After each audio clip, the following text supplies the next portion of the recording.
I have clients who came to me just straight off referrals. If I only knew. It was so simple. If you just focus on getting people really good results with the programs that you already have, the revenue would take care of itself.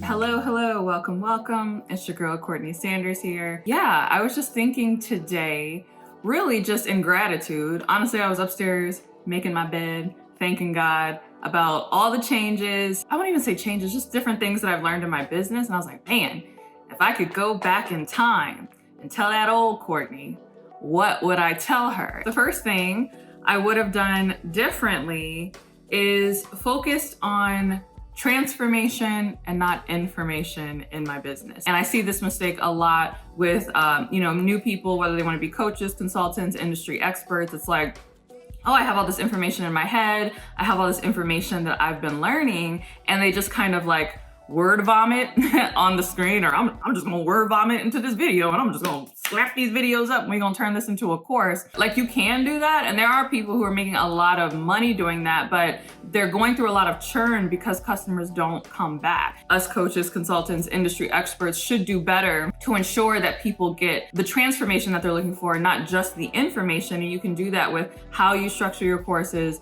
how you structure your coaching programs, how you offer feedback. Clients in my group coaching program get more attention and more transformation than clients did in my one-on-one programs back when I was just getting started. I actually don't believe in doing a call every single week because it doesn't allow people enough time to get the work done that you just taught them, right? So, calls every other week I find are really good. Using different messaging services where they could just reach out to you if they have a question at will versus needing to wait until, the next week or the next 2 weeks coaching. I find that it helps my clients get results a lot faster. The second thing, if I had to start over, what I would have done differently, and what I recommend you all do as well, is really focus on their results, not your revenue. So this is kind of going along with the first point in terms of focusing on transformation and not information. The results speak for themselves. Like, I have clients who have come to me in my highest, high ticket program, who came to me just straight off referrals. Like, they were just asking somebody like, oh, do you know a good business coach or somebody who can help me with this? If I only knew. It was so simple. If you just focus on getting people really good results with the programs that you already have, the revenue would take care of itself. Testimonials are like the great equalizer, right? You don't need nearly as many ads. You don't need webinars, like all this stuff. I'm not saying those are bad. Those are great to have in your business, like to build on, but your foundation really should be the results that you are able to get the people that you work with. And if you can get them amazing results, like everybody who comes to you, they're like, oh my goodness, like you just totally rocked my world. You'll find that you will almost have to turn clients away because you're like, I don't have the capacity to take all these people right now. Let me focus on, building up my business, and then I'll come back to you. Third thing that I would have focused on was I would have focused on one product. And this is actually kind of related to some bad advice I got. Even though this person was an amazing coach and, they did a lot of amazing things for me, one thing that they said to me that always stuck in my head, and I think I carried it too far to the extreme, was 1 is the worst number in business. And so I really took that to mean I should never rely on just one product or one revenue stream in my business. I should have, all the revenue streams. That's super sexy, right? We should have multiple revenue streams. And I feel like I always talk about how having my kids was such a turning point in my business, but it really was, because once you have kids, it just focuses you because you don't have nearly as much time or as much energy to waste. And I think back now, before my pre-kid, pre-baby days, and I'm like, oh my goodness, I wasted so much time. I wasted so much energy. In 2020, I launched my Consistent Client Crash Course, which was based on the process that I went through in order to get out of my job and to attract clients consistently. And that is such a good course. I know I'm biased, but I'm really proud of that course because it does get results. I give a sales script in there, it's really good. And I've taken time since 2020 to just continue to reiterate on that, to continue to improve it. I'm adding some new things to it. It's just been amazing to watch that course sell just on autopilot, really. I really haven't even had to do anything. I just started to get back into ads. Literally, I just hired an ad agency like 2 weeks ago. And I hadn't been running ads before then. And this thing has sold day in and day out. Now I can create the second revenue stream with, this coaching program, because now I know exactly who I'm serving, because I know exactly what their needs are, because I built the course that they would have just come out of. So it's created this nice little system. If it's selling kind of fast, if people are really excited about it, even if it's small, like just a handful of people, that lets you know that you have something and you really want to stay there. I wish that I would not have been scared to focus on one product, because really focusing on one product has helped me create like the foundation of my business now. And I wish I just would have done that sooner. The next thing that I wish I would have, I won't say focused on, because I had this, but I was really scared to lean into this. And this is focusing on a high value skill. And so I talk about this a lot because they say the riches are in the niches, but the riches aren't in every niche, right? There are a handful of broad niches, right? Like, business or health or whatever, that are always going to attract clients, that you're always going to be able to make sales in.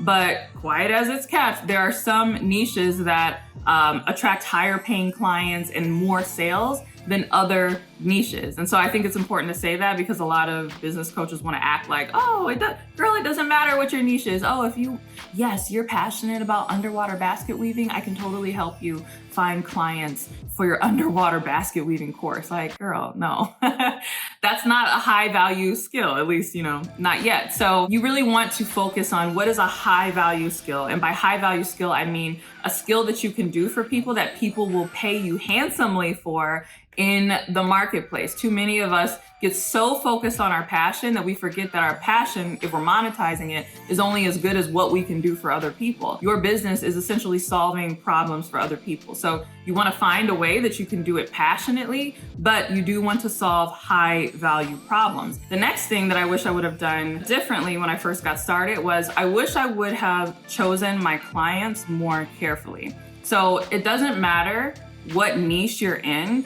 There are some clients that you are able to get bigger results for than others. I had a lot of people coming to me, especially like in 2016, 2017, because my brand just like really took off, and that's where my following grew and everything. And I just felt like compelled to take on clients where I was like, her niche is kind of off, like she doesn't really have a high value skill.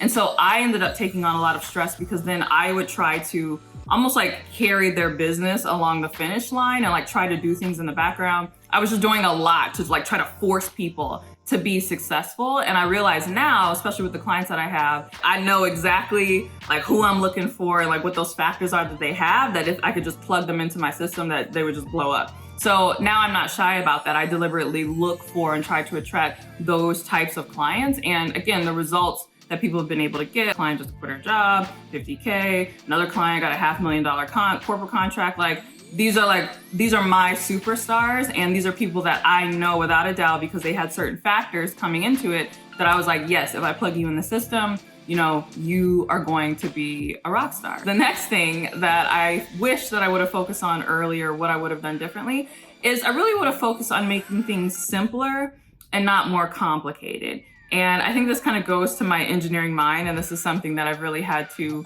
train myself out of. But there was a time where I was overcomplicating things for myself. And then on top of that, I was like, scared to work with clients, because I thought that I had to take them through the same complicated process that I was building in my own business. This idea about being able to get your clients bigger results so that they'll, sing your praises and you'll have these amazing testimonials is really if you can simplify it. Like, I love simplification now. I think when we're just getting started, we're sometimes insecure about our skills. We think, ooh, have I been doing this long enough? We have really bad imposter syndrome. And so we're susceptible to make things more complicated than it needs to be. But I found actually the more things that I've taken away and just have focused on, the essentials that I need in my own business and that my clients need in their businesses in order to be successful, people are thankful for it. They're like, thank you for not wasting my time with, some